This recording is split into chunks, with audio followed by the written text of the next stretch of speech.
All right. Happy Saturday. So I figured we'd make a little longer video so I don't feel so rushed, because that's been problematic for me, is trying to move so quickly. Of course, before we move into it, so I'm going to talk about, I'm just going to tell a story really in each video. I figure if I just start at the beginning of my YouTube channel and just go through my memories, it will all come together as a story of, you know, what happened in the background, what my thinking was strategically. There was a lot of strategic thinking, believe it or not. And so today I think I'm going to talk about like my first EVO, which was a really amazing experience for me. Just incredible. We'll talk about that in a minute. And then also my first interviews and why did I choose interviews? And it's funny because I couldn't remember. And when I go think about these things and talk with you and then go to sleep, my memory just starts to come back, and I'm thinking, oh yeah, I remember now why I did that. And my reason for doing things changed, evolved over time, you know. But there was like definite strategies involved, which may or may not apply nowadays. So if you're a content creator, this may or may not be helpful, or if you're just a person in general trying to navigate life, this may or may not be helpful.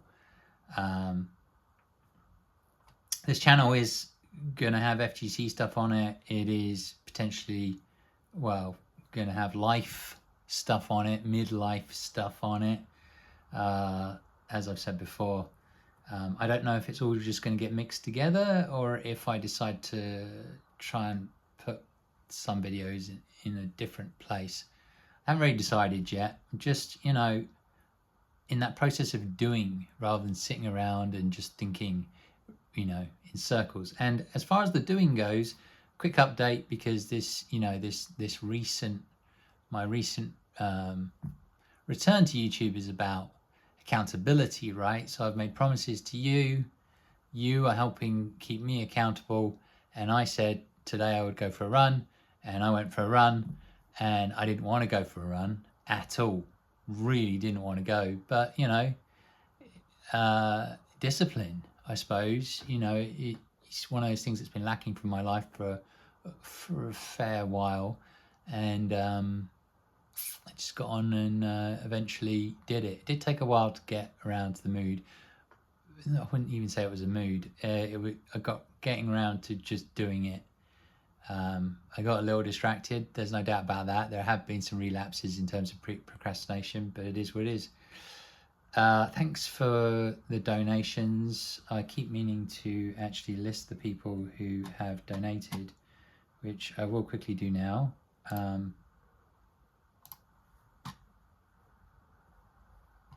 There's another new one. Hang on. So if you want to donate, go to my Ko-Fi link, which is in the description below. It goes towards cleaning up the mess that I've got myself into. Nothing terribly exciting. One is the credit card, and the other one is rent for my dad, who has always supported me and is, you know, I need to be paying rent too, like big time, because my input into this house financially became important. I didn't realize how important until I missed a payment. And I don't like letting people down because I feel like a burden, and that, you know, that's not a good place to be mentally. Although I have to say, like, mentally, I don't feel too bad. I feel pretty good. And this momentum that's come from this channel, the running and all the other things, like the making the promises and applying for jobs and just doing rather than just thinking. And part of the doing is making videos. Yeah, it's been a really good feeling, and it's good to have you guys who have my back. But if you want to donate, there's a donation link down in Ko-Fi. It takes PayPal, it takes cards, whatever. And I just wanted to thank some of the people. It has like one of the worst UIs or user interfaces. Honestly, like trying to find the list of people is just a pain. Oh Christ, I found a whole new section which I wasn't expecting to find. So that's interesting. So I definitely want to thank, I'm trying to think how far I got last time. I got as far as Guru J last time. So Matt Moylan, bro, we did videos together. We'll get to that actually. The videos I did with Udon. So Matt Moylan, fantastic, bro. You really didn't have to donate so much, but just mate, thank you so much. A Sirax, I'm not sure if that Azura X, that's what it is. Man, I loved that game so much. He says, always enjoyed your interviews, all the best. No one said, Matt said, hang in there, dude. Erwan, thank you so much. Earth K Wake, it's Ian in brackets, thank you so much. Dank Butt Nugs, bro, what a name. Thank you so much. And then an anonymous person today, thank you so much. Yeah, just like this is really helpful, you know.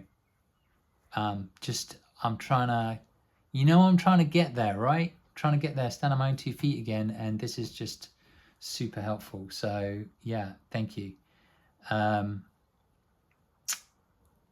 Like, comment, and subscribe. If you've been watching my videos for years and you're not subscribed, just please subscribe. That's really helpful. Likes and comments, engagement on the video pumps it up. So obviously that's really helpful. And yeah, I think I've been through everything else. Now let's get on to the YouTube stuff. Let's get on to my memories and all that.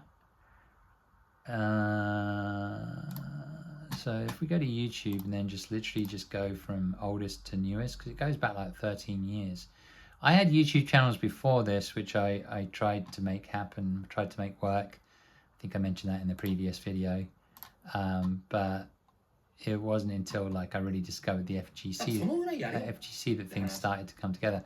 I have a feeling there's a video that's not on here that I sent to SRK in the really early days when I came back from EVO in 2011, which was basically a guide on how to prepare and go to EVO and go to the CVS and get water and all this stuff, and just like how to manage your day. And this was before, this was still in Vegas obviously, but this was before they moved into the really big arenas. This was like when there was carpet under your feet basically, so the rooms were much smaller. But you know, it was the beginning of the Street Fighter 4 era, and I remember SRK. I'll have to find that video because it's on another channel that I had. I never deleted it. It probably exists somewhere, but that would be fun to maybe download and then re-upload as something from the past. Years later, G.O.A.T did something similar where he did it for players, like how to prepare as players for EVO. But the first EVO that I ever went to was actually the first tournament I ever went to. Again, I was working in advertising. I had a load of money and I took 2 weeks off, and I decided that I was going to do two things. I was going to go to EVO and I was going to go to Comic Con, because they were always spaced out about a week between each other, and probably still are, but they were spaced out about a week between each other so you could cover both, right? It was very smart, probably from EVO, probably followed on from Comic Con or whatever, but it was very smart. And I would hire a car and do a nice drive and see various sites and all that stuff. And it was just such a wonderful, you know, I was so lucky then. And I think I took some of that for granted, given how much money I had. But, you know, like I also felt like I deserved it because, as I've said before, when you work in corporate America, certain jobs own you. They own your mind, your soul. They own you at the weekends. They own you at night. They own you when you wake up in the middle of the night with panic attacks. They own you when you can't sleep properly and you get 4 hours. They own you on your holiday. They'll call you on holiday. They own you then too. But, you know, that was what it was. My first EVO was so interesting. Like, to me, I have a very, very strong memory of it, and some of you are going to laugh at this because of what I'm about to say. But you know how people always say the players stink, and tournaments stink, and everyone needs to shower, and everyone needs to be wearing deodorant and all that stuff, right? I can remember, and my memory is awful, but I can remember walking through the doors of the first room. I don't remember how many rooms there were, but like there was one main room, right? And walking through the doors of the main room, and just, first of all, there were sounds, right? And the sounds reminded me of the arcades. Now, let's not forget, I am 49 now, right? I was a 90s teenager, and sort of an 80s kid, a child. I was an 80s child, a 90s teenager. I've seen it all. I'm Gen X, basically, right? And we'll do another video about that, about how life fucking goes like that. I'm telling you, in the way that you perceive time, the age 20 is supposed to be the midpoint, and everything just speeds up, really speeds up, unless you are somehow not in the corporate grind, unless you are somehow maybe traveling or something, where every experience is new, and you've got challenges and whatever. But I don't know, I've got lots of theories about that, but whatever. But yeah, I walked in the doors and I could hear the sounds, right? Everyone had brought like their own, consoles or computers, or like even arcade, I forget what they're called, those things that go into the arcade cabinets, those as well, right? Boards, arcade boards. And there were just all these TVs, right? And they would have been CR TVs, I think. And there were just fighting games everywhere. Just every type of fighting game you can think of, right? They were everywhere. And it was just people playing and celebrating and loving these games. And these were just casuals, right? These were just people there's a lot of people who would just bring some random game that no one else would bring. And they were just everywhere. And so when I walked in, I had that immediate feeling of, I'm in an arcade. It's not how EVO feels now, but like that was the feeling. And I will never forget taking a deep breath, right? And it was the freshest, most beautiful air I have ever breathed in my life, because this was everything I wanted, right? I wanted to be at EVO. I wanted to revisit the days of Street Fighter, which I've talked a lot about the days of Street Fighter, right? And the arcade days of Street Fighter, and the Super Nintendo days of Street Fighter, and the whole culture that was Street Fighter at that time. Not even arcades, just like walking into random ass, in America it would have been pizza joints, and delis and whatever, right? And in the UK it was, they would just pop up these arcade machines in pubs and stuff like that. Maybe your parents would go to the pub and you go with them, and like there's be an arcade machine, and Street Fighter was everywhere, absolutely everywhere. It saved the arcades. It was insane. And so anyway, I went into this room. It smelled good. It felt good. It was one of the few times in my life where I was at a social event where I just felt like, this is my place and these are my people, right? Even if like I didn't speak a word to any of them, like they loved what I loved, and I was looking around at all these different fighting games and stuff, and like the whole thing was just incredible, and that was my biggest memory of it. And then of course there was like, you'd get to see everything live, and you'd see not just like what was going on screen. You turn around and you see all the different players sat in different places, and you could see their reactions to things and them shouting at each other. And also they used to do this thing, I don't know if they still do it at EVO, I can't remember, but you can't do it in the stadium anyway, but they all used to bet money, right? So they always used to sit, there's a bunch of people who'd been there doing it for years, would sit at the front and bet money on the matches.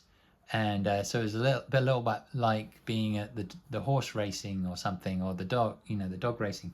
Like there would be people there saying like, to be honest, I never really got involved, but it'd be people there sort of saying like, who's got Infiltration, who's got Daigo, who's got Justin Wong, and they would bet money against each other, and all this money would change hands. And yeah, it was crazy. It wasn't like I wasn't there from the start, which would have been 10 years previous, but the 2011 experience gave me something special. So yeah, there was that. Now, getting back to interviews. So the first, let me sort this into oldest.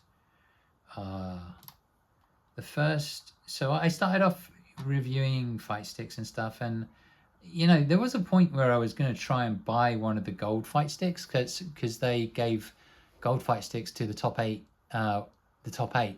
right? And I had money, and I suspect some of those people who made the top eight either didn't, at some point, I suspect there would have been one person in that top eight, one of those top eights, who I could have called and said, I'll buy your stick off you, I'll give you 500 quid for it or something, which wouldn't have meant much to me at that time with the money that I had. It means the world to me now.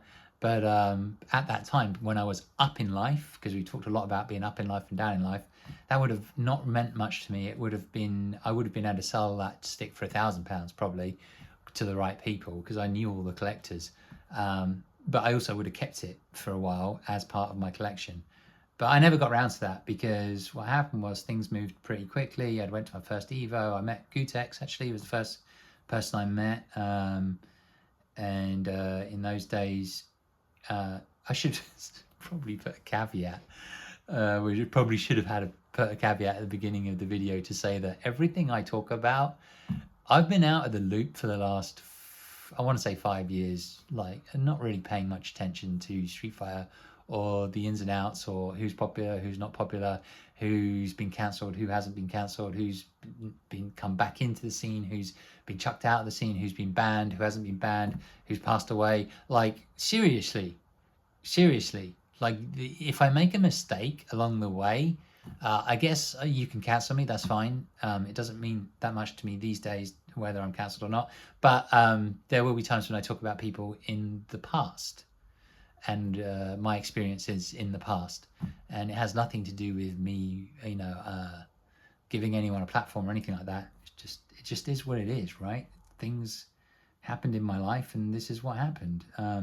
So G.O.A.T was always very good to me and supported me, and I will talk about a lot of different people who supported me along the way, but he gave me advice here and there and stuff, and I actually sort of gave him advice about advertising and marketing, because my head was very much in that space.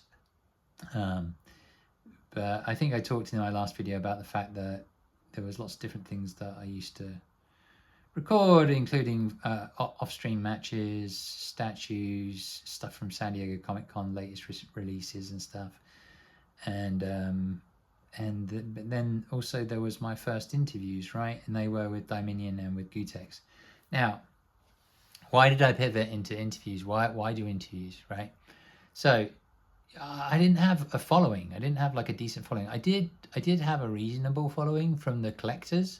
So I was on forums all the time, and I would do like videos of statues or maybe fight sticks or whatever, right? But I was still trying to figure that out. So I knew there were like these smaller groups that if you target smaller groups, and they feel like you can represent them, or you are on their same wavelength, then they're very passionate about following you. And these smaller groups, you can sort of start to collect the smaller groups and bring them together until you have like a bigger following, and then you start growing from there.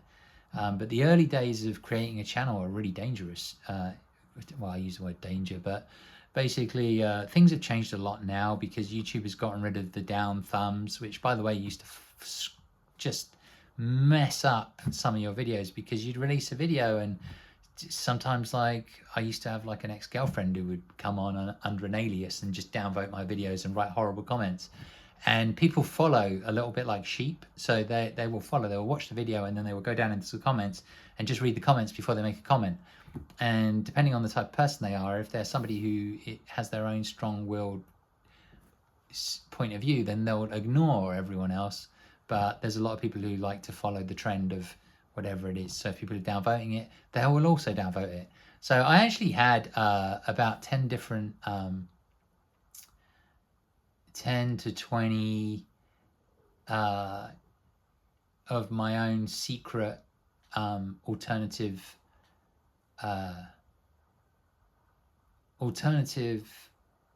accounts that I could use if one of my videos started to tank, because some haters had come on and just come at it straight away. So I would like, just if there was 2 downvotes, that looked pretty bad in the old YouTube days. You could see it. It was just like red, 2 downvotes, and it was just like 100% red. Everyone hates this fucking shit. So I would go on with like 20 accounts and just upvote it. It was cheating, but you know, I don't care. Like when you first start out, people don't really understand. The other thing is when you first start out, so when I picked interviews because I realized that I didn't have enough star power to bring views in, but I realized that these people did. So I was borrowing their brand. I was essentially, it was mutually beneficial, but I was essentially borrowing their brand. So if there's a video about Dominion, people are going to be interested. If there's a video about G.O.A.T at that time, people are going to be interested. And I would cut out a lot of quite often the interviews were more conversational in tone, because I wanted them to really think about their answer. Like I had a theory that if you spend more time speaking, they can spend time thinking, okay, what's my answer going to be here? Instead of just like throwing a question at them, right? So what I used to do was this more conversational tone. Then I would cut all of my shit out and leave it with just a question. And then the video would just be primarily them speaking. I think I was just like, when I first started these videos, I'm not sure if I had a list of questions or if I just like was just freestyling it. I also remember asking for permission to do it.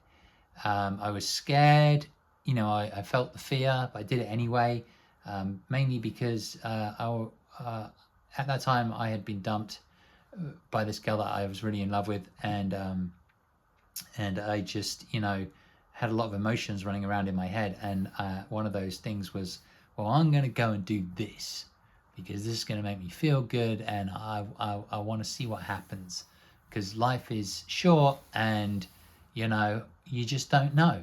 So let me go ahead and do this thing.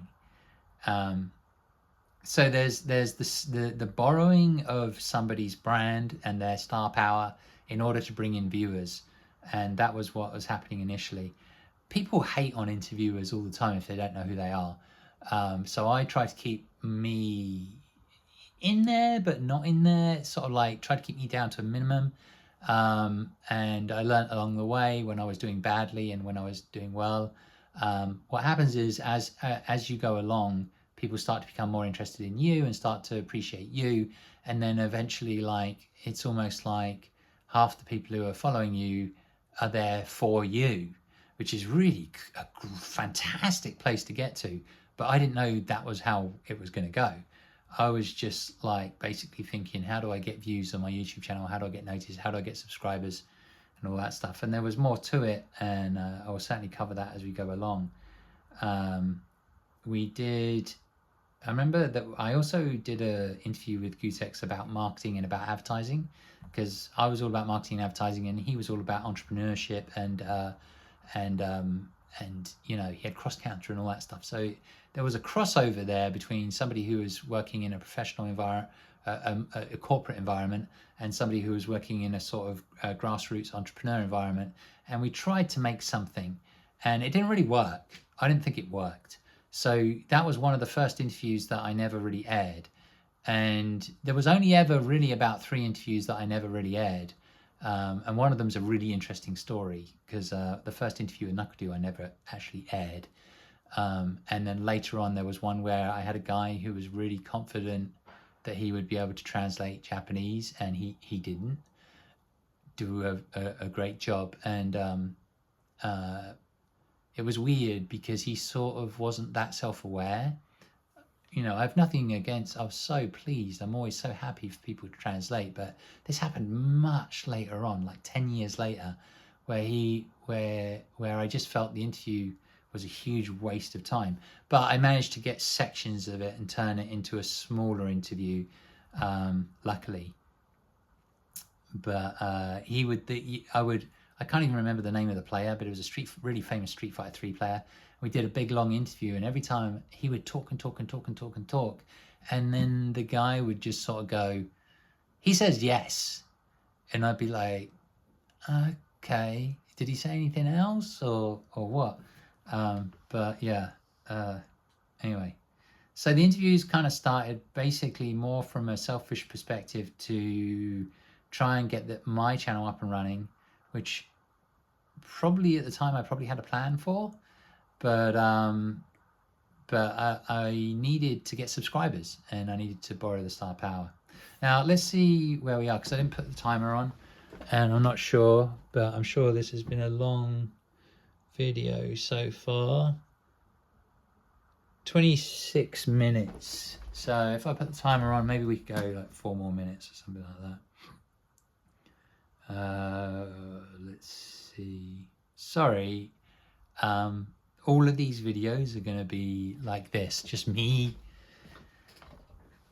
you know, doing it because it's once a day, making a video, you know. I'm not sure how long the iPhone will record for. Sure there was a timer down here somewhere. Oh, there it is. I forgot to use that as well. There should be I should get a checklist going. I should be more organized. So about 4 more minutes. So anyway, the other thing that I figured out back then, things are different now, right? They are different. So some of this advice isn't really relevant anymore, but it may be. So I would try to squeeze out as much as I possibly could from every single piece of media that I had, right? So if I had Twitter, I would use Twitter. If I had forums that I was on, I would go to the forums and post my videos. If I had Facebook, I would post on Facebook. If I had Instagram, I'd post on Instagram. Directing people to the videos, you know, trying to find ways to get people to engage. And if on a forum, like a statue forum, I caught maybe one person, I didn't care. Like maybe it would take me like 10 minutes or 5 to 10 minutes to upload the video, write what I needed to write, try to figure out ways to make sure the headline sounded good, and, you know, or maybe it would take a longer time, but I spent a hell of a lot of time trying to make sure these videos ended up in the right places where various different types of people could find them. Later on, I think I joined a lot of Street Fighter forums on, you know, like when Facebook evolved. So a lot of Facebook Street Fighter-y type things where if I could post a video, I'd post a video. I was just trying to draw people from wherever the hell they were, you know, and bring them to one place. And was quite heavy on trying to push people to subscribe. And then later what I would do is I would send these videos to, I think I immediately sent these videos to SRK and event hubs, and I sort of in many ways became almost like a freelancer for event hubs.